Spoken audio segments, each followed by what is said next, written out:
स्तुती कुणाला नको असते, मनुष्य हा स्तुतीप्रिय आहे, परंतु माझा स्वभाव जरा त्याच्या विरुद्ध आहे. स्तुती करतो मी जरूर, सांभाळूनही घेतो आपल्या माणसांना, पण चुकाही दाखवतो. त्यामुळे काही जण थोडंसं नाराज होतात काही वेळेला, पण तो तात्पुरता असतो असं मला एकंदरीत दिसतंय. इथला एक पण असं नाही की त्याला कधीतरी सुनावलंय वेळच्या वेळेला, पण इतके सगळे आले ह्याच्यापेक्षा काय सांगून मिळालं.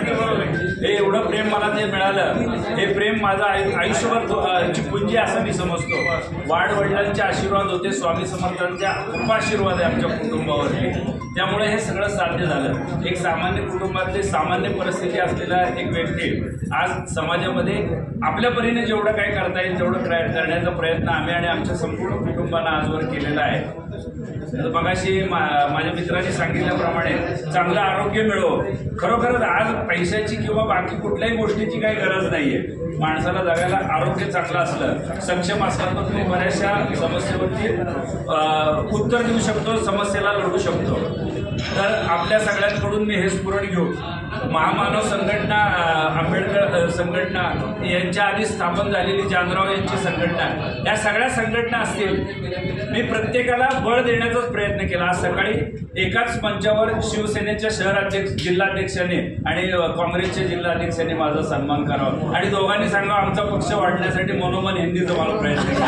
याच्यासारखी पावती काय, आपण निष्पक्ष वागण्याचा प्रयत्न पत्रकारांनी केला पाहिजे. मला आज सगळ्यात आनंदाची बाब अशी वाटते की आमचा उमरजकर मित्र म्हणला, म्हणजे तो खरं तर माझ्याशी सतत संघर्ष करत असतो. सर तुम्ही वागताय, हे संपर्क असलं चालणार नाही, अमुक नाही, होणार नाही, आम्हाला ते झेपणार नाही. पण त्यांनी स्वतःच सांगितलं की आपण त्यांच्या मार्गावर जाण्याचा प्रयत्न करू. यापेक्षा मला काय म्हणजे आणि यातलं राहुल असेल, पात्रे असेल, बनसोड्या सगळेच आमचे किरण असतील किंवा कोणी एक 2-4 जण जरी या मार्गावर आले पुढं, तरी पुढच्या पिढीला म्हणजे तुम्हाला सांगते पत्रकारांची तिसरी पिढी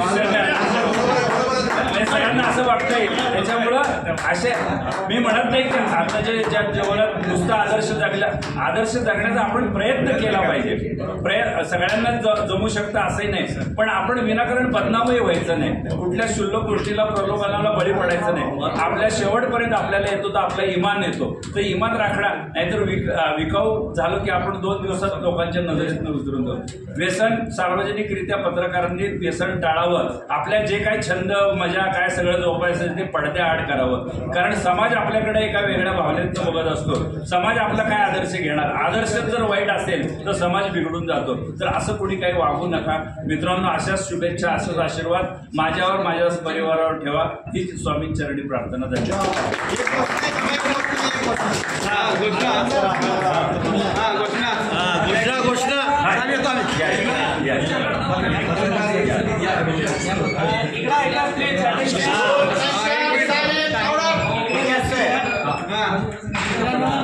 आज आदरणीय कुलकर्णी सरांचा वाढदिवस आहे.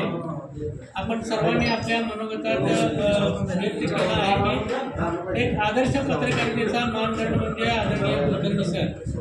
त्यांच्या मार्गदर्शनाखाली यापुढेही अनेक पत्रकार घडतील आणि ती आदर्श पत्रकारिता अशीच अखंडित पुढे वारसा जपत चालू राहावी या उद्देशातून आपले सन्मित्र अजितजी उमरजकर यांच्या पुढाकारातून दरवर्षी एप्रिल महिन्यात आदरणीय कुलकर्णी सर यांच्या सन्मानार्थ आदर्श पत्रकारिता पुरस्कार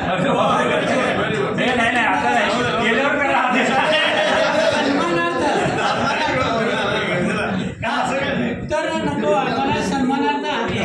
माझं म्हणणं आहे कृतीनं दाखवा, मीच निवडतो कशाला त्यासाठी काही